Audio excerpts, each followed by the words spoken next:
उत्तराखंड की राजधानी देहरादून में लाल पुल के करीब इंग्लिश वाइन शॉप में किस प्रकार से शराब माफिया अपनी मनमानी कर रहे हैं, ये सच ये दो तस्वीरें बताती हैं।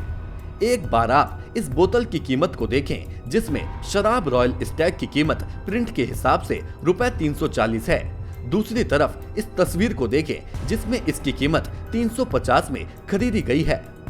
तस्वीरें कभी झूठ नहीं बोलती और ये तस्वीर शराब माफियाओं की मनमानी को साफ जाहिर करती है। आप तस्वीर में साफ तौर पर देख सकते हैं कि शराब माफियाओं की कैसी मनमानी चल रही है, जो शराब माफियाओं पर कई सवाल खड़े करती है। ये उस शराब के ठेके की तस्वीर है जहां शराब माफिया अपनी मनमानी चला रहे हैं। यहाँ पर एक बड़ा सवाल सामने उभर कर आता है कि एक बोतल पर 10 रुपए का मार्जिन है और अगर हर दिन 1000 बोतलें बिकती होंगी तो इतना पैसा किसकी जेब में जाता है? ठेकेदार की जेब में, अधिकारियों की जेब में या फिर सफेद पोश नेताओं की जेब में? 10 रुपए ज्यादा ही ले रहे, प्रिंट रेट नहीं ले रहे। हाँ। ये कम से कम मैं तो रोज वाला हूँ भाई, डेली। ना कोई तुम्हें वो दिखेगा यहाँ पे लगा हुआ कि हाँ के रेट लिस्ट होती है, वो भी नहीं है, लूट रहे। अभी एक हाफ लिया में एक डबल नंबर 1 का 285 रुपये इस पे रेट है, 290 रुपये काट रहे हैं, किसी से 300 रुपये ले रहे हैं। और कोई जब इनसे अकड़ के बात करता है या अपना पावर कुछ दिखाता है तो उसके पैसे जो उतने ही काटते हैं जितना प्रिंट होता है उस पर। नया कोई आदमी को हम बेचते हैं तो 300 ही रुपये लेते हैं उससे।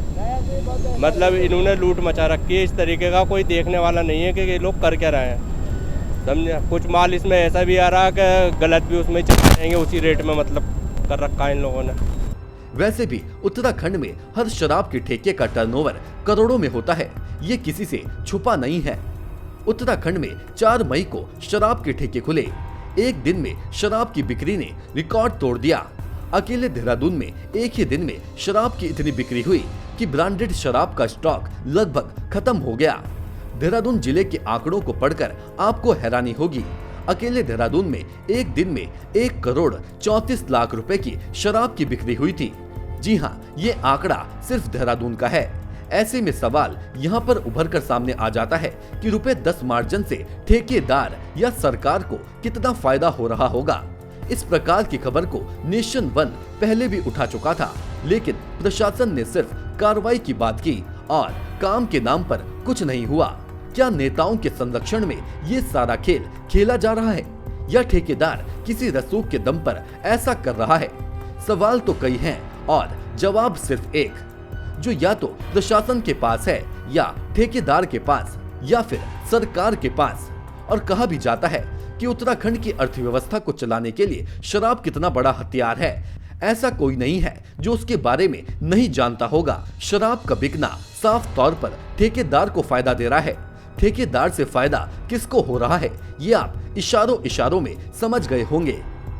Bureau report, nation one. Nation one की खबरों के अपडेट के लिए आप हमारे चैनल को लाइक करें, सब्सक्राइब करें, पसंद आई वीडियो को शेयर करना ना भूलें और ज्यादा जानकारी के लिए लॉग इन करें www.nation1.tv पर। अधिक जानकारी के लिए आप हमें ट्विटर, फेसबुक पर भी फॉलो कर सकते हैं। तो खबरों की ज्यादा जानकारी के लिए बने रहें नेशन वन के साथ।